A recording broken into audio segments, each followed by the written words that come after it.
Olá, senhoras e senhores. Hoje nós vamos corrigir a sua avaliação trimestral. Então, sem mais delongas, vamos lá, vamos começar. A primeira diz assim, ó. Recentemente foi instalada em Passo Fundo uma ciclovia para que a população possa andar de bicicleta. Imagine que, em um final de semana, pai e filho resolveram dar uma volta, cada um com sua respectiva bicicleta, andando lado a lado com a mesma velocidade. Esse dado aqui é muito importante para a gente, porque a gente está falando da velocidade linear, a velocidade com que eles se deslocam. Admitindo-se que o diâmetro das rodas da bicicleta do pai é o dobro do diâmetro das rodas da bicicleta do filho, pode-se afirmar que as rodas da bicicleta do pai em relação às da bicicleta do filho giram com o dobro ou a metade ou a mesma frequência ou a velocidade angular aí. Ele quer saber a relação entre frequência e velocidade angular. Então, se ambos têm a mesma velocidade linear, é como se as duas percorressem a mesma distância no mesmo tempo, como se fosse um sistema de acoplamento por correias, tá bom? E a gente pode tirar que se a velocidade linear é a mesma de ambas, então a gente pode estabelecer aí uma relação entre as velocidades angulares, que é o que ele quer no exercício. A relação entre as velocidades angulares. E não somente isso, a velocidade angular é dada por 2πf, então a gente pode estabelecer também uma relação entre as frequências, tá? Porque elas são proporcionais, ou seja, a velocidade angular de A vezes o raio de A e a frequência de A é igual, é proporcional à velocidade angular de B, o raio de B e a frequência de B. Então, como ele disse que a do pai é o dobro da do filho, ou seja, a do filho é metade da do pai. E aí ele pergunta, pode-se afirmar que as rodas da bicicleta do pai em relação à bicicleta do filho. Ora, do pai em relação à bicicleta do filho, a gente consegue ver que a velocidade angular vai ser dividida pela metade. Não só a velocidade angular, mas a frequência também vai ser dividida pela metade. Do pai em relação ao filho. Já que é o dobro do diâmetro, nós temos aqui o dobro do raio. E ele vai passar para o outro lado, dividindo. Então, nós temos que a frequência vai ser dividida pela metade. Tanto a frequência quanto a velocidade angular. Então, a resposta é no gabarito. Letra B, a metade da frequência e da velocidade angular. Próxima questão. Era da UFU, Minas Gerais. Um relógio com mecanismo defeituoso atrasa 10 minutos a cada hora. A velocidade angular média do ponteiro maior desse relógio, quando calculada com o uso de um relógio sem defeitos, vale. Então, ele está pedindo para você fazer uma comparação da velocidade angular. Só lembrando aqui que a velocidade angular ela pode ser dada por 2πf ou também pelo ângulo divididos pelo tempo. Tá? No caso, a gente vai usar essa relação aqui, o ângulo pelo tempo. Então, num relógio normal, sem defeito, a gente tem que ele completa o relógio, o ponteiro das horas, ele completa uma volta inteira a cada 60 minutos. Então, passados 60 minutos, ele vai dar uma volta completa, que é o mesmo de 2π radianos, em ângulos, tudo bem? Então, o ângulo que ele dá é de 2π, ou melhor dizer, 360 graus em 60 minutos. Esse relógio que ele é defeituoso, quando ele começar a dar a volta, ele, depois de 60 minutos, ele não vai ter dado a volta completa. Por quê? Porque ele atrasa. Ele atrasa sempre 10 minutos, fica faltando um pedacinho. Ou seja, quando o tempo se passa 60 minutos, ele vai marcar 50 minutos. Daí, esse ponteiro ele vai ter uma angulação diferente, ele não vai conseguir completar uma volta completa, não vão ser 2π, vai ser um pedaço desse 2π, porque ele está atrasando sempre 10 minutos. Então, você pode fazer uma simples geometria, um cálculo geométrico, ou uma regra de 3 simples.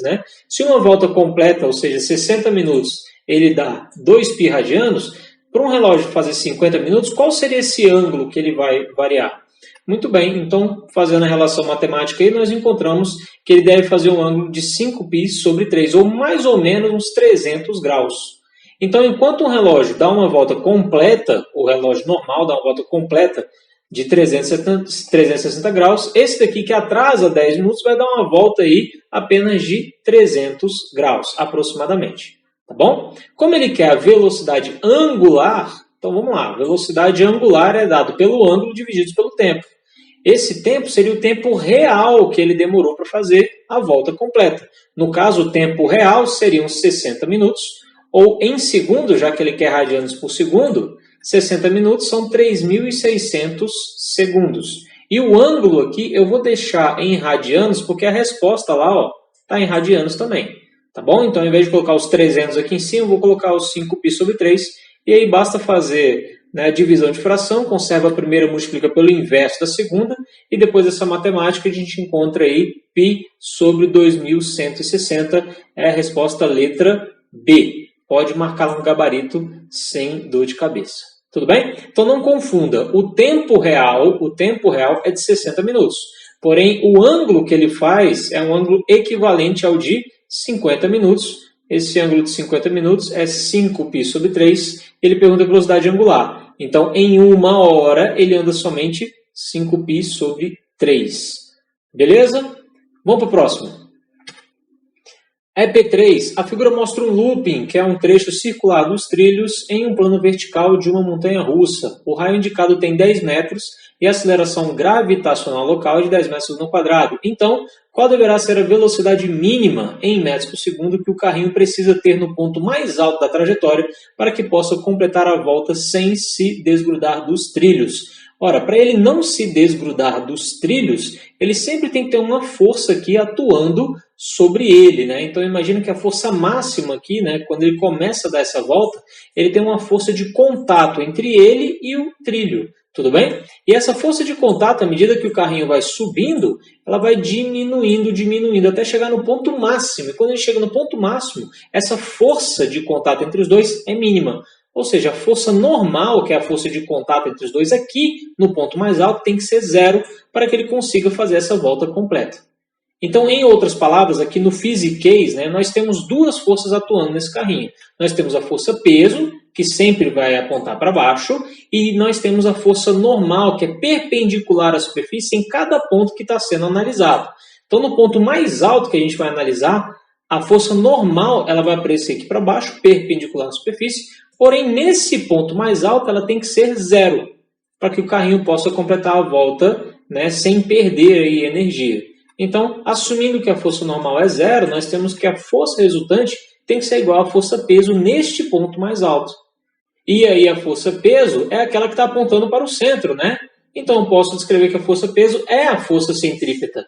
E nós temos duas equações. Para a força peso, é descrita pela massa vezes a gravidade, e a força centrípeta nós temos que é a massa V² sobre R. Daqui eu posso, dessa relação, cortar as massas, né? E nós temos aí, para isolar a velocidade, o R está multiplicando, passa para o outro lado, está dividindo, passa para o outro lado multiplicando, e o expoente aqui passa para o outro lado e vira uma raiz. E a gente pode simplesmente aplicar essa fórmula, tá? Toda vez que você tiver um exercício de looping, você pode aplicar essa fórmula aqui.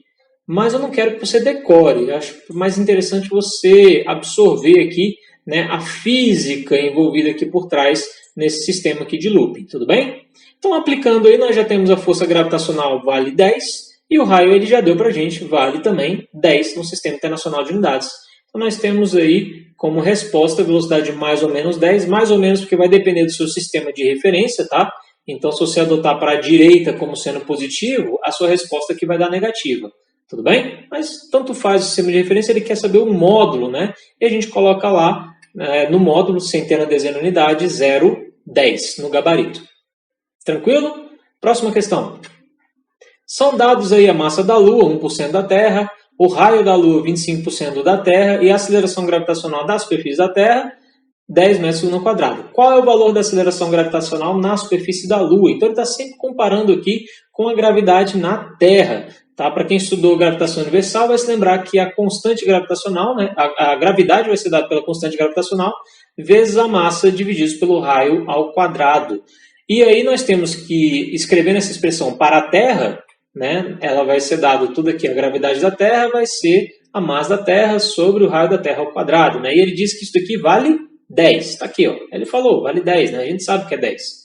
Muito bem, vamos escrever a mesma expressão agora para a Lua, né? Então, se nós temos a gravidade da Lua, então nós temos aí a constante gravitacional que não muda, e a massa da Lua, eu vou já colocar, como ele já deu para a gente, que a massa da Lua vale 1% da massa da Terra. Então, 1% é 0,01 vezes a massa da Terra. E ele disse que o raio da Lua, já comparando com o terrestre também, o raio da Lua é 25% o raio terrestre. Está aqui, 0,25 vezes o raio terrestre. Tudo isso ao quadrado. E aí eu vou fazer um chuveirinho aqui embaixo e tentar separar as equações. Então, tudo que era número eu coloquei para a esquerda e tudo que era letra eu coloquei para a direita. E aqui você consegue ver uma certa semelhança, né? Porque isso daqui a gente já tinha. Era aquele valor ali que a gente tinha da Terra. Muito bem. Então, no lugar da gravidade da Terra, eu posso simplesmente colocar o valor sendo 10. E é claro que eu já fui resolvendo aqui do lado esquerdo, tá? Então, nós temos que 0,25 ao quadrado é 0,0625, né? Fazendo essa divisão, 0,16 vezes 10, então nós temos 1,6 metros por segundo ao quadrado. A fim de colocar lá no gabarito, ele pediu para multiplicar o resultado encontrado por 100, então nós colocamos centena, dezena, unidade, 160. Próxima questão. O EP9 da página 262 diz assim, uma barra homogênea XY de 2 metros de comprimento e 4 kg de massa é mantida em equilíbrio por um fio ideal em uma articulação armada no ponto X, sendo o peso C igual a 10 newtons e a gravidade 10 metros por segundo quadrado, calcule, e ele pede para utilizar aí o seno e o cosseno, né, a raiz quadrada, igual a esses valores aí. Então ele quer a tração no fio. Que tração? Ora, vamos colocar esses dados aqui que está no enunciado. Ele falou que a barra tem 2 metros, então está aqui, a barra tem 2 metros, né? É importante ressaltar que é até o ponto fixo, tá bom? Estamos falando aqui de estática, né? Então sempre a gente vai ter que pegar a partir do ponto de giro, tá? Do ponto fixo, do ponto de apoio, tá bom? Temos que o peso da barra, né? A massa da barra vale 4 kg, então o peso é massa vezes a gravidade. Eu vou pular essa continha, mas 4 vezes 10 vai dar 40. E o mais interessante é que esse peso da barra é localizado no centro, porque ele falou que essa barra é uma barra homogênea. Todas as vezes ele vai falar isso aqui para simplificar a nossa vida. Significa que o peso da barra é localizado no centro, ou seja, a 1 metro do ponto de apoio. E ele falou que o peso C tem 10 newtons, então vou colocar aqui o peso de C, 10 newtons, e quer saber qual que é a tração. Muito bem, um jeito fácil de achar a tração é achar suas componentes. Então, encontrando a componente Tx e a componente Ty, nós conseguimos encontrar, né, qual que é essa tração T. Muito bem, agora que vai começar o exercício. Todos os dados estão aqui no desenho. Vamos lá, como é que a gente faz isso? A gente vai escrever o teorema de Warrington, né? Que é pelo momento, né? Se o seu objeto, né? Se o sistema está em equilíbrio, significa que tanto as forças resultantes quanto os momentos são iguais a zero. Então, analisando aí os momentos, nós temos que todo momento que faz a barra girar para um lado tem que ser igual ao momento que faz a barra girar para o outro.